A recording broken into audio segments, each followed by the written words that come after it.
జిల్లాల కలెక్టర్ల సదస్సుకు ప్రభుత్వం మరోసారి శ్రీకారం చుట్టింది. ఇవాళ రేపు సచివాలయం కేంద్రంగా ఈ సదస్సు నిర్వహించనుంది.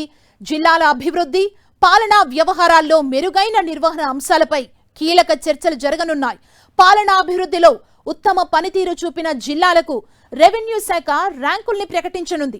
ఏ కారణాలతో ఆయా జిల్లాలకు ఉత్తమ ర్యాంకులు వచ్చాయి, ఆయా జిల్లాలు అనుసరించిన నూతన విధానాలు ఏంటి అనే విషయంపై ప్రభుత్వ ప్రధాన కార్యదర్శి, రెవెన్యూ శాఖ అధికారి ప్రెజెంటేషన్ ఇవ్వనున్నారు.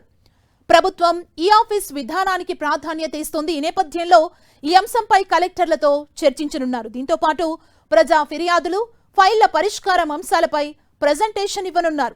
ఇవాళ సదస్సులో కలెక్టర్లను ఉద్దేశించి సీఎం చంద్రబాబు ప్రసంగిస్తారు. అనంతరం తొలి అజెండాగా స్వర్ణాంధ్ర 2047పై చర్చిస్తారు. రెండో అంశంగా జిఎస్డిపిని చేర్చారు. 2025-26 ఆర్థిక సంవత్సరంలో సాధించిన ఫలితాలు, జిల్లాల వారీగా పురోగతి వంటి అంశాలపై చర్చించనున్నారు. దీనికి సంబంధించి ఆర్థిక శాఖ ప్రెజెంటేషన్ ఇవ్వనుంది.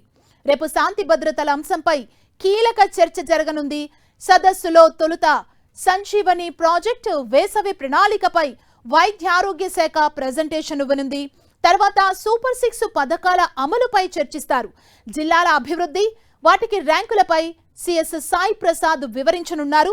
ఆ తర్వాత విద్యాశాఖపై చర్చిస్తారు. అనంతరం న్యాయశాఖ అంశాలపై ప్రత్యేక చర్చ జరగనుంది. ఆ తర్వాత శాంతి భద్రతలపై చర్చ ఉంటుంది. జిల్లా కలెక్టర్లతో పాటు ఎస్పీలు, హోంశాఖ అధికారులు ఈ సమావేశంలో పాల్గొంటారు. రాష్ట్రంలో శాంతి భద్రతలపై డీజీపీ హరీష్ కుమార్ గుప్తా జిల్లాల వారీగా శాంతి భద్రతల నిర్వహణపై ఎస్పీలు ప్రెజెంటేషన్ ఇస్తారు. ఇక చివరిగా సీఎం చంద్రబాబు కలెక్టర్లు, ఎస్పీలకు దిశానిర్దేశం చేయనున్నారు.